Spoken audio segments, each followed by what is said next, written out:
పెద్ద బెట్టాడబోతున్న వార్ 2 ఎన్టీఆర్ ఉన్నా కూడా అది మాత్రం చాలా కష్టం. తారక్కి తలైవాతల నొప్పి తప్పదా?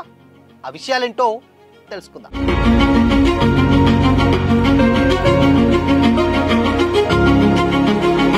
Hi hello, welcome to Disha TV. Junior NTR గారు అండ్ అదేవిధంగా హృతిక్ రోషన్ గారు కాంబినేషన్లో ఫర్ ది ఫస్ట్ టైం వస్తున్నటువంటి సినిమానే వార్ 2. 2 నెలల్లో ఈ సినిమాకి సంబంధించినటువంటి రిలీజ్ అవబోతున్నటువంటి సిచ్యువేషన్స్లో బిజినెస్కు సంబంధించినటువంటి వ్యవహారాలు ఇప్పుడు ఊపందుకున్నాయి. ట్రేడ్ టాక్ ప్రకారం ఏపీ అండ్ తెలంగాణలో రెండూ కలిపి యష్ రాజ్ ఫిలిమ్స్ స్వంతంగా రిలీజ్ చేయాలనే డెసిషన్ తీసుకున్నట్లు కూడా ఈ వార్త 2-3 రోజులుగా వినిపిస్తుంది.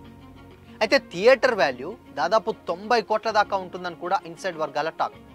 మామూలుగా అయితే ఇది తారక్ గారికి ఇమేజ్కి చాలా ఈజీగా రికవర్ చేసే మొత్తం కూడా ఈజీగా కవర్ చేస్తుంది. కానీ హృతిక్ రోషన్ గారితో పాటు అండ్ డైరెక్టర్ కంటెంట్ అన్నీ కూడా బాలీవుడ్ ఫ్లేవర్లో ఉండడం వల్ల కేవలం జూనియర్ ఎన్టీఆర్ గారి ఇమేజ్ ఒక్కటే మార్కెటింగ్కి సరిపోదట.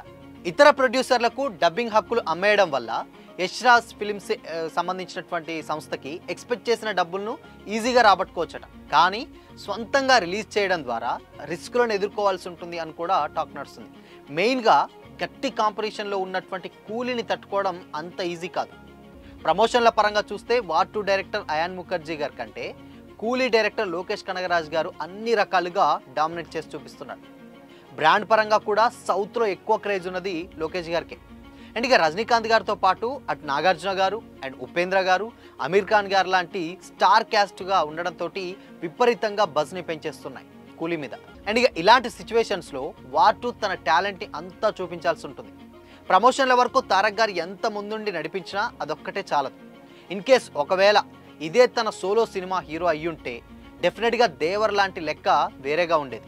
హిందీ సినిమా అనేది నేమ్ ఖచ్చితంగా ప్రభావం చూపిస్తుంది.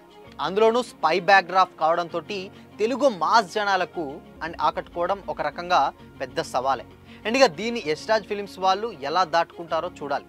టీజర్ రెస్పాన్స్ ఎలా ఉన్నా కానీ ట్రైలర్తో అంచనాల్ని మించిపోతాయని కూడా టీం అంటుంది. కానీ దేశవ్యాప్తంగా ఆల్రెడీ థియేటర్ అగ్రిమెంట్లు కూడా మొదలైనట్లయితే సమాచారం.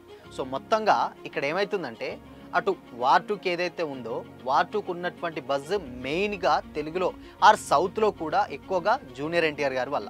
సో జూనియర్ ఎన్టీఆర్ గారు ఎంత ప్రమోషన్స్లో ముందుండి నడిపించినా సినిమాకు ఆల్మోస్ట్ 90 కోట్లు అంటే మేబీ రావచ్చు. కానీ అది సోలో సినిమా అయితే ఉంటుంది. బట్ ఆయన చేసేటువంటి ఒక చిన్న క్యారెక్టర్, మేబీ అదొక ఇంపార్టెంట్ క్యారెక్టర్ కాబట్టి ఇది కంప్లీట్గా బాలీవుడ్ సినిమా అయిపోతుంది. డైరెక్టర్ అయాన్ ముఖర్జీ గారు బాలీవుడే, హృతిక్ రోషన్ గారు ఆబ్వియస్లీ హీరో అండ్ మెయిన్గా. సో అక్కడ స్పై బ్యాక్గ్రాఫ్లో వచ్చినటువంటి టీజర్ చూస్తే మనం ఎన్టీఆర్ గారి కంటే హృతిక్ రోషన్ గారు మెయిన్ లీడ్గా కనిపించబోతున్నారని టాక్ నడుస్తుంది. బట్ సమానంగా ఉంటే తప్పితే ఆ కలెక్షన్స్ అనేది రాబట్టడం అంత ఈజీ కాదు. ఇన్ కేస్ ఒకవేళ తారక్ గారి క్యారెక్టర్ కానీ లేకపోతే ఆయన ఇచ్చేటువంటి ఆ స్క్రీన్ ప్రెజెన్స్ కానీ ఎక్కడ తక్కువ ఉన్నా కానీ తెలుగు ఆడియన్సే కాదు సౌత్ వాళ్ళు కూడా అంత ఎక్కించుకోలేరు సినిమాని.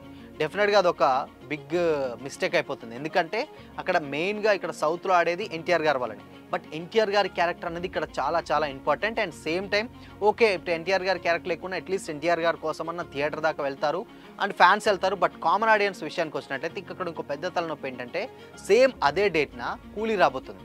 కూలీ కూడా రజనీకాంత్ గారిది జైలర్ తర్వాత చాలా ఎక్స్పెక్టేషన్స్తో వస్తున్నటువంటి సినిమా.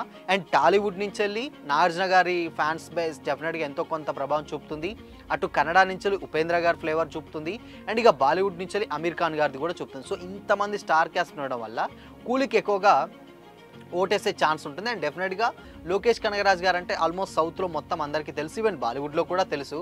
కానీ ఇక్కడ ఏదైతే అయాన్ ముఖర్జీ గారు ఉన్నారో ఆయన పెద్దగా తెలియదు. సో ఇక్కడ డైరెక్టర్ నుంచి వెళ్ళి హీరోల వరకు కూడా ఆ స్టార్ క్యాస్ట్ అనేది చాలా ప్లస్ అవుతుంది కూలీకి. బట్ వార్ 2కు మాత్రం one and only plus young tiger NTR గారు. మరి ఎన్టీఆర్ గారి క్యారెక్టర్ మీదనే ఆ సినిమా మొత్తం డిపెండ్ అవబోతుంది. సో 90 కోట్లు అంటే ఎన్టీఆర్ గారికి చాలా ఈజీ. బట్ ఇది ఫ్లేవర్ వేరు. బట్ ఆయన ఉన్నంత వరకు ఎంతో కొంత అట్లీస్ట్ 50-60 వరకు కూడా రావచ్చు, మేబీ చెప్పలేము. సినిమా పాజిటివ్ టాక్ ఉండి ఎన్టీఆర్ గారి క్యారెక్టరైజేషన్స్ ఎక్కువగా ఉంటే మాత్రం 90 కోట్లు పెద్ద సమస్య కాదు. ఆల్మోస్ట్ 150-200 crores దాకా కూడా కలెక్ట్ చేయొచ్చు. కానీ ఇక్కడ మెయిన్గా ఎన్టీఆర్ గారే ప్లస్, ఇక్కడ ఎన్టీఆర్ గారే మైనస్. సో ఆయనని ఎంత ఎలివేట్ చేస్తే సౌత్లో సినిమా అంత రీచ్ వస్తుంది. బట్ ఆయనని ఎంత కొంచెం తక్కువ చూపిస్తే మాత్రం డెఫినెట్గా సినిమాకే ఎక్కువగా ఇబ్బంది అయ్యే ఛాన్సెస్ డెఫినెట్గా లేకపోలేదు. సో అంతా ఎన్టీఆర్ గారి మీద ఆధారపడే ఉంటుందన్నమాట. సో ఇకపోతే మనకు తెలుసు ఆయన చేసినటువంటి ఇంకా ఆల్రెడీ ప్రమోషన్స్ విషయానికి వచ్చినట్లయితే ప్రమోషన్స్ కూడా ఇంకొక 2 months ఉన్నాయి కాబట్టి కూలీ ఆల్రెడీ స్టార్ట్ చేసింది. కానీ ఇక్కడ ఎన్టీఆర్ గారి టీం ఏదైతే ఉందో, ఇప్పుడు వార్ 2 టీమ్ ఏదైతే ఉందో అది ఇంకా స్టార్ట్ చేయలేదు. అండ్ ఇంకొక 2 songs పెండింగ్ షూట్స్ ఉన్నాయట. అండ్ దాంతో ఎన్టీఆర్ గారి కాంబినేషన్, హృతిక్ రోషన్ గారి కాంబినేషన్లో ఇంకొక సాంగ్ పెండింగ్ ఉందట. సో ఇవన్నీ చేస్తూ ప్రమోషన్ చేయాలంటే కొంచెం కష్టమే. సేమ్ టైం మళ్ళీ ఆయన డ్రాగన్లో కూడా పాల్గొంటున్నారు. బట్ డ్రాగన్లో కొంచెం బ్రేక్ ఇచ్చి వాటి ప్రమోషన్స్కి వస్తారన్న టాక్ కూడా తెలిసిందే. కాకపోతే ఇది ఎంతవరకు మేబీ ఆయన ఎంత ప్రమోట్ చేసినా కానీ థియేటర్లోకి వెళ్ళాక ఆడియన్ని ఎన్టీఆర్ గారు ఎంత ఎంగేజ్ చేస్తారనేది ఇక్కడ పెద్ద పాయింట్ అనమాట. సో ఎంత ఎంగేజ్ చేస్తే వార్ 2కి అంత ప్లస్, లేదంటే కూలీకి పెద్ద ప్లస్గా మారే ఛాన్సెస్ అయితే డెఫినెట్గా ఉండకపోతుంది. సో మొత్తంగా యశ్రాజ్ ఫిలిమ్స్ వాళ్ళు ఇతర ప్రొడ్యూసర్స్కి అమ్మినా కానీ ఇంత రిస్క్ చేయనక్కర్లేదు. బట్ వాళ్ళు ఓన్గా రిలీజ్ చేయడం వల్ల చాలా పెద్ద పందమే ఆడుతున్నట్లు లెక్క. వస్తే కొండ లేకపోతే వెంట్రుక ఆ టైప్లో ఉంటుందనే వాళ్ళ మైండ్ సెట్ ఉంది. బట్ కాకపోతే మరి అది ఎంతవరకు ఉంటుందో తెలీదు. సో చూడాలి మరి. సో మొత్తంగానైతే ఇటు ఎన్టీఆర్ గారికి కొంచెం తలైవా నుంచి తలనొప్పిగా మారింది అనే టాక్ అయితే నడుస్తుంది. బట్ ఇది ఆయన మెయిన్ ఫిలిం కాదు కాబట్టి, ఒక ఇంపార్టెంట్ క్యారెక్టర్ కాబట్టి ఆయన పెద్ద ప్రభావం చూపదు అన్న కామెంట్స్ కూడా ఎన్టీఆర్ గారి ఫ్యాన్స్ నుంచి అయితే వినిపిస్తున్నాయి. సో మొత్తంగా మరి ఏమనుకుంటున్నారు? డెఫినెట్గా ఎన్టీఆర్ గారి వార్ 2 కూలీని బీట్ చేస్తుందా, లేదంటే డీసెంట్ కలెక్షన్స్ తోటి రాబడుతుందా, లేదు అని అంటే రెండు సమానంగా ఉంటాయని అనుకుంటారా? మరి మీరేమనుకుంటున్నారో కామెంట్ చేసి చెప్పండి.